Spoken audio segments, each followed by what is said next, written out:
Hello students, today lecture discussing the string function.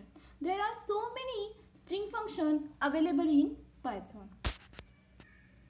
Let's see discuss the first string function in Python is first string replace. This method is used to replace the string which accept two arguments. म्हणजे आपल्याला एखादी string replace करायची असेल, आपण एखादा variable declare केलं आणि त्याला एक स्ट्रिंग पास केली आणि ते जर का आपल्याला रिप्लेस करायचं असेल तर स्ट्रिंग रिप्लेस फंक्शनचा यूज केला जातो. एक्झाम्पल बघा, लँग्वेज एक व्हेरिएबल डिक्लेअर केलं आणि त्याला हॅलो सेलेनियम म्हणून एक स्ट्रिंग पास केली. देन प्रिंट फंक्शन यूज करून lang dot replace, this is the replace is a string function. Then selenium is replaced by python and output काय आलं, hello python. This is first string replace function. Next is string reverse function. हे आपण आधी PHP मध्ये सुद्धा reverse function बघितलेलं आहे. Reverse function काय करतं, स्ट्रिंग मध्ये जर का रिव्हर्स फंक्शन यूज केलं तर काय करतं, जे दिलेले व्हेरिएबल आहे किंवा दिलेल्या व्हेरिएबलला जी स्ट्रिंग पास करतो त्याचं काय करतं, ते रिव्हर्समध्ये तुम्हाला आउटपुट स्ट्रिंग डिस्प्ले करतं.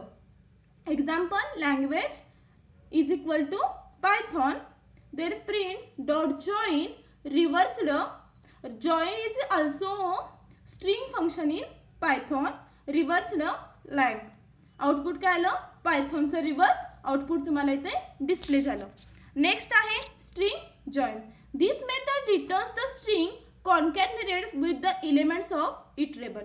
जॉइन काय यूज केलं जातं, एखाद्या व्हेरिएबलला आता तुम्ही दोन व्हेरिएबल डिक्लेअर केलेत, काहीतरी व्हॅल्यू पास केले, जर का तुम्हाला ते जॉईन करायचं असेल त्यावेळेला स्ट्रिंग जॉईन फंक्शनचा यूज केला जातो. एक्झाम्पल बघा, एक स्ट्रिंग डिक्लेअर केले S1 is equal to ABC आणि string S2 is equal to 1 2 3, म्हणजे दोन्ही पण काय व्हॅल्यू पास केल्यात, स्ट्रिंग व्हेरिएबलला व्हॅल्यू पास केल्यात. देन प्रिंट काय केलं, S1 कॉन्कॅटनेशन जॉईन S2. काय झाली स्ट्रिंग, काय झाली तुमची स्ट्रिंग, काय केली फर्स्ट ABC, एकदा S1 जॉईन S2, म्हणजे S1 ला कोण जॉईन करणार आहे, S2 जॉईन करणार आहे. आउटपुट तुम्हाला इथे डिस्प्ले झालं. थर्ड आहे string split function. This method is used to split the string based on the user arguments.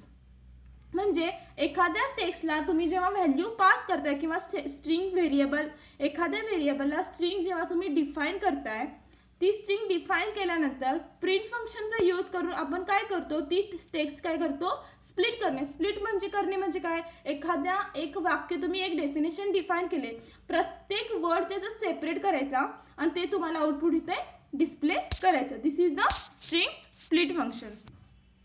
Next आहे string length function. String length function is also discussed in PHP language, PHP programming. Same Python मध्ये पण string लेंथचा use केला जातो. This method returns the length of the string. स्ट्रिंगची length define करण्यासाठी string length फंक्शनचा use केला जातो. आता ह्याच्यामध्ये एक व्हेरिएबल पास केला, text is equal to Python, आणि प्रिंट फंक्शनने यूज काय केलं, print length text. Length function, length लिहायचं नाही आहे, लेंथ टेक्स्ट. काय तुम्हाला आउटपुट डिस्प्ले झालं, 6 ही व्हॅल्यू त्याची डिस्प्ले झाली. नेक्स्ट आहे string compare function. This method is used to compare two string. Same example बघा, दोन व्हेरिएबल डिक्लेअर केले आणि दोन्ही व्हेरिएबलला सेम व्हॅल्यू पास केले आणि काय केलं, इफ कंडिशनचा यूज केला. If S1 is exactly equal to S2 असेल तर काय होणार, बोथ स्ट्रिंग्स आर इक्वल. आता आपण इथं दिलेली व्हॅल्यू काय, दोन्ही पण स्ट्रिंग व्हॅल्यू पास केल्यात आणि सेमच व्हॅल्यू दिली, त्यामुळे आउटपुट काय झालं, print both strings are equal. This is also discussed in PHP language. Next string lower case. This method is used to convert the upper case to lower case. म्हणजे एखादी string तुम्ही define केलेली असेल lower केसमध्ये, तर त्याचं conversion तुम्हाला upper केसमध्ये करायचं असेल तर तुम्ही काय यूज करणार आहे, sorry, this method is used. म्हणजे एखादी टेक्स्टला व्हॅल्यू तुम्ही पायथॉन, एखाद्या टेक्स्टला स्ट्रिंग जेव्हा डिफाईन करता आणि all letters are capital, this conversion in lower case, this used to string lower function. Then example, text is equal to Python, print text dot lower, output Python. Next, id function. It is also discussed in the data type of Python. This function is returns the identify the object. The identity of an object is an integer which is guaranteed to be unique and constant for this object during its lifetime. It is used in data types such as string, integer, tuples. So you might find that multiple variables refer to the same object and have a same id value if their value are same. Let's see example.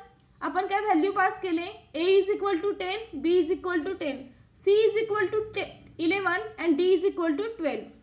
Print id of a, this is next साइडला print करायचं आहे. Print id of b, print id of c, print id of d.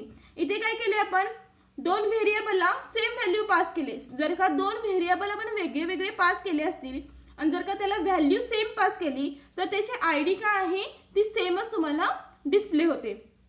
Next c is equal to 11 value pass केले त्याची ही ID आहे. d is equal to 12 value pass केले त्याची ही आयडी आहे. This is the string function of Python. म्हणजे आज कोणकोणते बघितले बघा फंक्शन. स्ट्रिंग फंक्शन मध्ये फर्स्ट बघितला रिप्लेस, सेकंड बघितलं reverse, third join, fourth split function, next length function, compare function and lower case function and ID function.